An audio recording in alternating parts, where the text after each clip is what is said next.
So the report coming out from Israel now and the US is that this leader of Iran has been taken out, has been eliminated in this war that just began early in the morning. And according to reports, this attack is considered to be a preventive attack. The US said they got an intelligence that Iran was planning to carry out an attack on the US military bases, and in order to prevent that attack, they had to attack first. And they targeted this man together with some of his military leaders, and they eliminated all of them early in the morning. Israel claimed responsibility for that. They said they carried out that particular strike. What the US did was to eliminate most of the, as you can see the video the US posted unclassified. They targeted all their missile defense systems, all the radars that help them collect information about imminent attacks. They destroyed all those things first, which allowed the US and Israeli aircraft, war jets, to fly on their sky anyhow, undeterred. Now, this particular war has not been funny. Just look at exactly how the whole thing was playing out. Now, the truth is that in the whole thing, Iran has retaliated, and their retaliation has been very devastating. As a matter of fact, Iran is retaliating sporadically, haphazardly. They are not retaliating, targeting a single point. They are targeting all the US allies and within the region. They are targeting Dubai. In fact, they hit Dubai airports, hit Dubai hotels. You know, Dubai is supposed to be one of the safest places on earth, but currently as we speak, people in Dubai, people in the airport are being evacuated. You can see the video there. They are being evacuated from the Dubai airport because a missile landed there. According to report, they said it's not actually missile that landed, but carnages, like the intercepted missiles. They are these shells drop anyhow. Whenever they drop, of course, you know, these things are very heavy machines. So they've hit military bases that have been evacuated by the US before now. The US have been preparing for this attack for months. So according to the US, they said all the military bases within this area have been evacuated. Most of their military installations in these areas have been removed. So all the attack all the hits landing in Bahrain, in some of US naval bases around this area are just on empty land. Now, another thing is this: they've also hit Tel Aviv very hard, yeah, you know, and there are reports from Israel also that no deaths have been recorded, whereas over 300 deaths have been recorded in Iran. So many, several something people have been injured. About 8 something children, school children, was affected by one of the early morning hits. And then in Israel, they said almost all the missiles were intercepted. And if you watch where this whole thing is going to, in fact, I'm not going to say so much. Listen to the Fox News as they confirm that the leader of Iran, the Isaac Khamenei, has been eliminated.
Yes, Sandra, we just got this in literally 2 minutes ago, but Fox News can confirm that Iran's supreme leader, the Ayatollah Khamenei, is dead following Israeli strikes against his compound and location earlier today.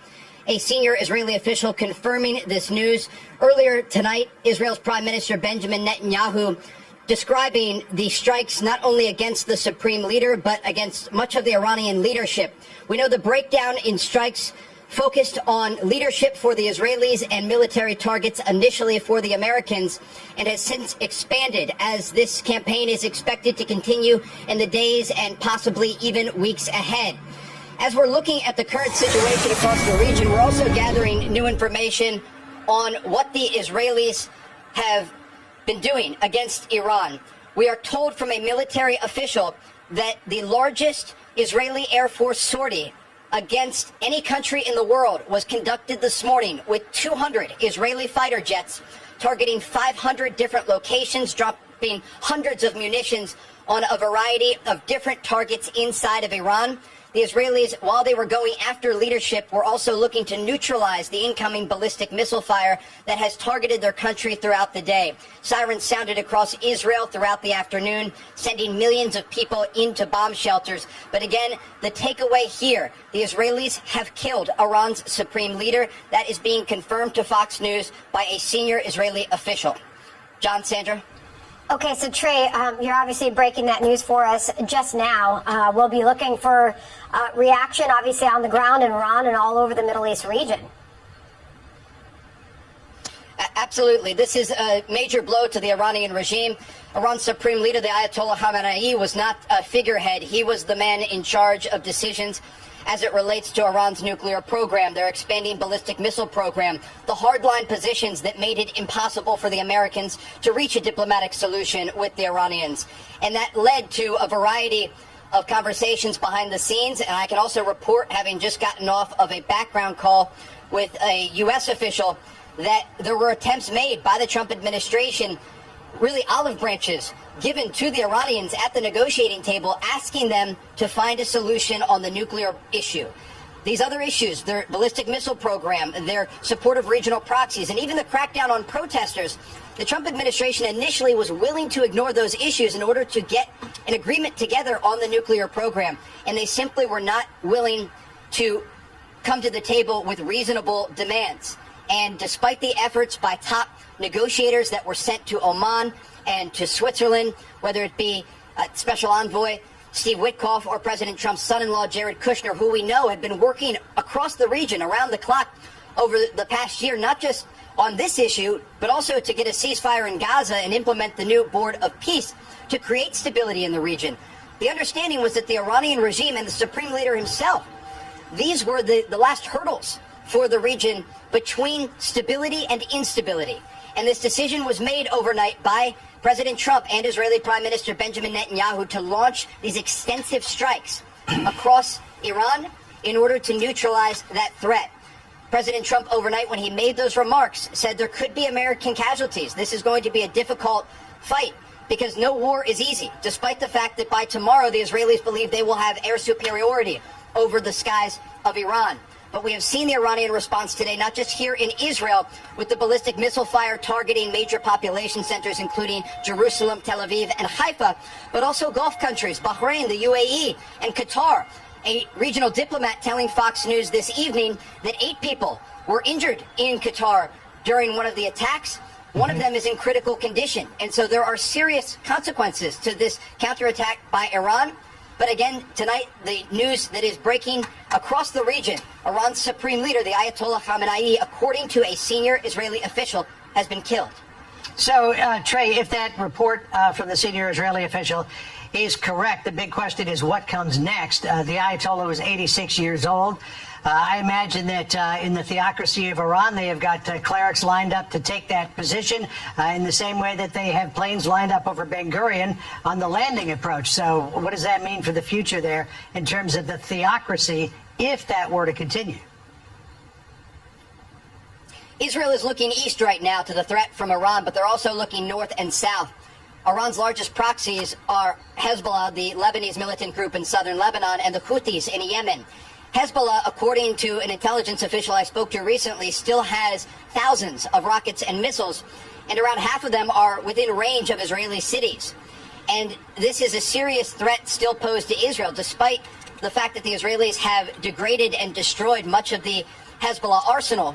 It still poses a threat to Israel. You might remember, as we reported throughout the past 2.5 years, the Israelis decapitated the head of Hezbollah, Hassan Nasrallah, with a strike in the Dakhya neighborhood of southern Beirut. They went after the missile launching positions we saw on the ground there in southern Lebanon as the Israelis meticulously moved field by field and cave by cave to go after these positions that had been dug into the sides of mountains. But despite those efforts, this is an organization that had decades of support from the Iranian regime, and they were able to smuggle in missiles and rocket components that now make up what is left of that arsenal. And while it is a smaller arsenal than before, it is a threat. And Hezbollah in the past, just the past several days, has said that if Iran's supreme leader was targeted, they would get directly involved in this war. And so that is where Israel is focused right now. As it relates to the situation on the ground in Iran, we do have to step back amid all of this military action and these serious decisions that were made by President Trump and Israeli Prime Minister Benjamin Netanyahu. There is still an understanding about how the structure of the Iranian regime operates. Iran's supreme leader reportedly had already prepared successors. Iran's IRGC had already prepared successors for the top commanders of their military, understanding that if a war erupted, these would be the individuals targeted in such a conflict. And so this isn't over. This is actually just beginning. But it does raise questions about the future of the region and where things are headed once this does conclude. Also crossing right now, a source familiar to Fox News is saying some Gulf partners are responding to Iran defensively and offensively. Trey, since the last time you joined us, top of the last hour, we got word that President Trump had sat down for this several-minute interview with Axios, in which he said he believes he has several off-ramps from Operation Epic Fury, talking about how long this could take. It could end in 2 or 3 days, said the president. He could tell the Iranians, see you again in a few years if you start rebuilding your nuclear and missile programs. This was about a 5-minute interview that the president conducted, but suggesting there could still be a diplomatic solution or opportunity, Trey. Absolutely. This is the Peace Through Strength initiative that the president ran on when he was running for his second term.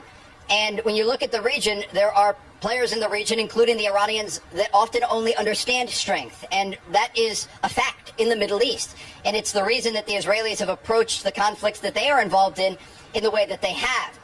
As it relates to Iran and the possibility of a diplomatic off-ramp, if this does continue for a number of days and the regime is weakened, we have already heard in interviews that took place today from other outlets with Iran's foreign minister, who indicated at least a small interest in a diplomatic path, understanding that at the end of this, the Iranian regime had one major factor, one lever to pull, and that was their ballistic missile program.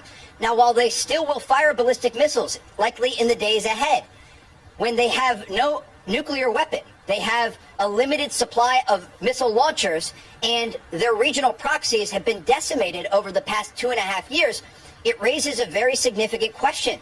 What does Iran have left to fight with if this is an extended campaign that lasts for several days or several weeks? They certainly do pose a threat. They have anti-ship missiles. They have ballistic missiles. But their ability that they had, and really we should look at October of 2023, the ability that they had before the war began with Hamas launching the brutal massacre into southern Israel on the morning of October 7th. When you think back 2.5 years ago, this is a totally different Iranian regime. It is a weakened regime. It is a regime that cracked down on protesters, slaughtering, according to President Trump, 32,000 of their own civilians.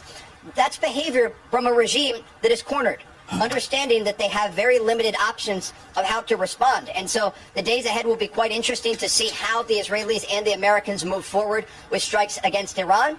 But certainly in these situations, we have often seen temporary ceasefires when conflict erupts in order to get some sort of deal together. And just one concluding point here that I want to note. Back during the 12-day war in June of 2025, as we reported here on the ground amid heavy incoming ballistic missile fire, that war was unfolding with casualties here in Israel, more than 24 people killed. The Israelis launching a series of strikes across Iran, trying to take out those air defense systems.